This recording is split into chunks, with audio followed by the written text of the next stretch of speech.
You said you were involved with GamerGate till 2016. Mm-hmm.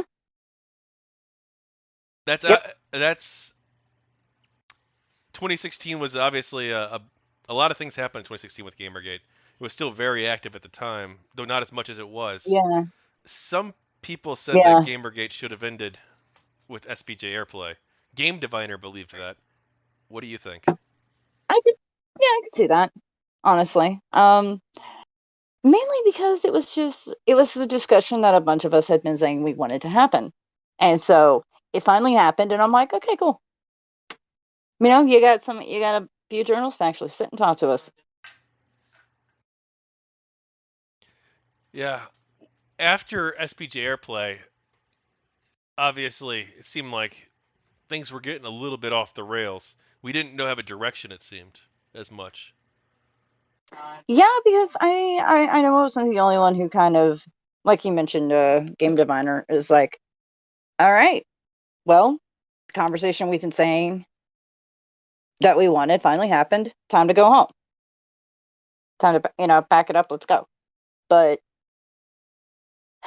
for some reason, it just a bunch of people like myself. Well, this was one of the factors. There were a few others that I'd really rather not get into, but um, one of the factors was just like, well, okay, our goal has been met. Let's moving on. But then you had some people who just couldn't let go. I swear that's not a call out. No, I did let go.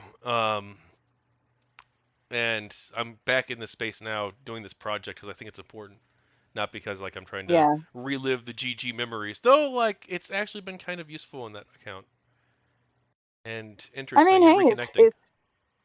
yeah, I was about to say it's gotten you to actually talk to people you haven't spoken to in a while. I know for me it's been interesting because it's like there have been so many times lately where I hear a name mentioned. I'm like, oh God, I haven't heard that name. And I mean, at least in the chats on some of your streams, I've seen people that I haven't spoken to in so long and getting to catch up and whatnot. So that's been pretty great. But Yeah, it seems like it's not like there's like a million people interested in watching this, but there are people who are interested in doing it, and they have like their own. This was a huge part of their lives. It was a huge part of our lives, you and me, and like and Lord Nurgle's life and Captain Carbine and like all these people that I'm interviewing and that are in the chat, like for most of them, this wasn't just like, oh yeah, like I tweeted about it once. It's like, no, this was like something we really cared about. We were passionate about. We were actively guiding the movement to some extent and like participating in it and having responsibilities and it was with the movement, with how we interact with each other, with other people who disagree with us, how we have to maintain good optics, how we have to try and advocate for the causes that we believe in and come up with effective strategies. Like this was something that was like near and dear to our hearts. And I mm-hmm. think it's difficult for people who weren't in that, who have never had that kind of experience before, to relate to. Right. But it's useful, I think, for us to go back and be like, yeah, this was something we cared about. It was important, and like maybe it was, not the end of the world because like it's games after all. But like Yeah. it was a big deal to us because it's our hobby and it's something we care about, and there's nothing wrong with that. And Right. I don't know. It's just I'm ranting. No, you're fine, dude. I get it. But like it's I This feel like was yeah, good. it was something that meant a lot to a lot of us. So yeah, I get it. And then like it's bullshit that us, the people who are involved in this thing, we never even had our story told. Yeah. No, we immediately were just like, called a hate campaign or whatever. Yeah. Did you support Operation Disrespectful Nod? The email campaigns? Mm. At the time, I did, but I think for a lot of us, we kind of forgot that these are people too. if we may disagree with them, we may, in some cases, despise them. And, I think in a lot of ways we had some personal reasons to.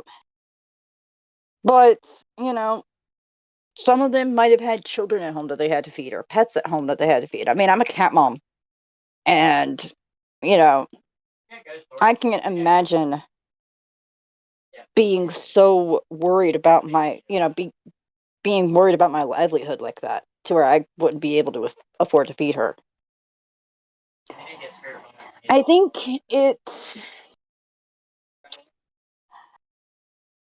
I understand the reasoning behind it, even now, but, you know,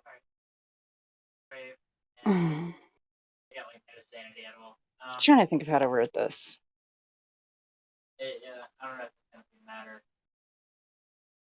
I think there could have been alternate ways for our voices to be heard.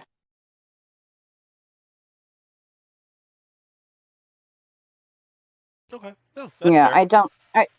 I don't think intentionally making someone's real life apart from their journalism or whatever a little more difficult. I think it might have made them resent us even more. Do you think part of the reason? Well, I don't know. I'll phrase this in a neutral way. Do you think that they were less likely to come to the table and talk with us because we cost them money and we're costing them potentially even their jobs and their livelihoods? Yeah, yeah. Personally, if someone went after me that hard, I'd probably be a lot less likely to sit down and have a conversation with them and feel like they're going to be talking in good faith. I've asked this question to a lot of Gamergate people, and some of them say that it was that they weren't coming to the table when we were just asking nicely, and so it was better to make the games journalists lose money and the companies lose money. That way, they would be more willing to negotiate. We have leverage over them in that case. Mm, Do you I could disagree? see that. I could see that point of view. It's like, oh, you won't listen to us any other way, so here you go. But like I said, for a lot of these people, they might have had families at home to take care of.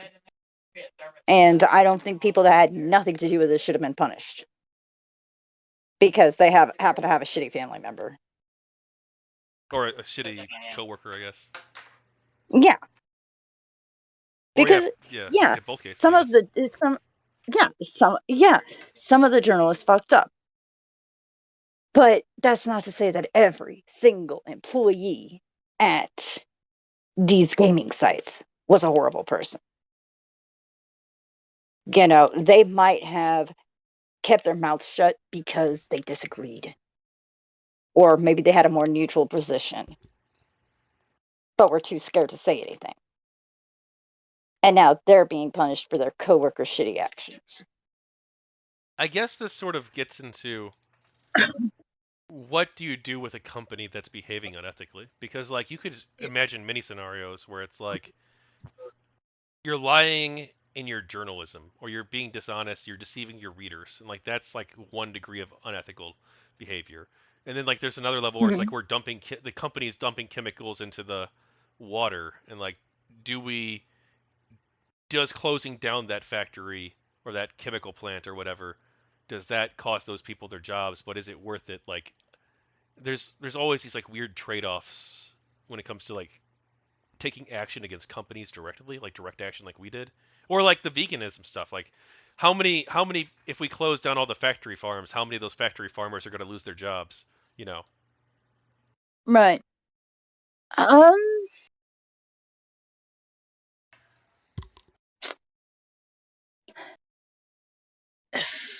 that's a good question. I think ultimately, like I think the greater morality is to say that look, capitalism involves creative destruction, and like you need to shut down bad things sometimes. But like, I Yeah, mean, but there's always the chance that something a lot worse could pop up in its place. true. And I remember having this conversation with Carbine a few months back, I think. You know, how do we know that? Yeah, let's say we did manage to shut down Kotaku and all these other sites.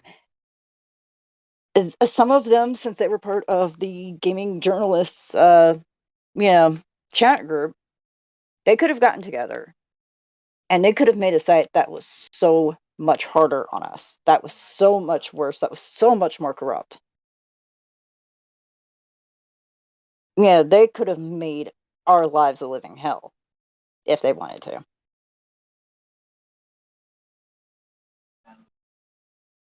So, you? Oh, good. yes, you, yeah, sorry. It's just, yeah, you could get rid of one thing,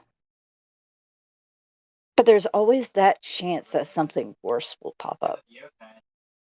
Doesn't adopting that sort of view, can't it also put you in a place where you're like paralyzed with indecision? Like, well, I don't want to take, or paralyzed with inaction, I guess, because if you're too Yeah, worried about I can what's see going to that. come from the, like, you should pay attention to like what's going to come from the ashes of what you destroy. But I don't think you should let it consume the idea consume you. I think it's something to take into consideration, yeah, I agree. but I don't think that, it should influence your actions one way or another.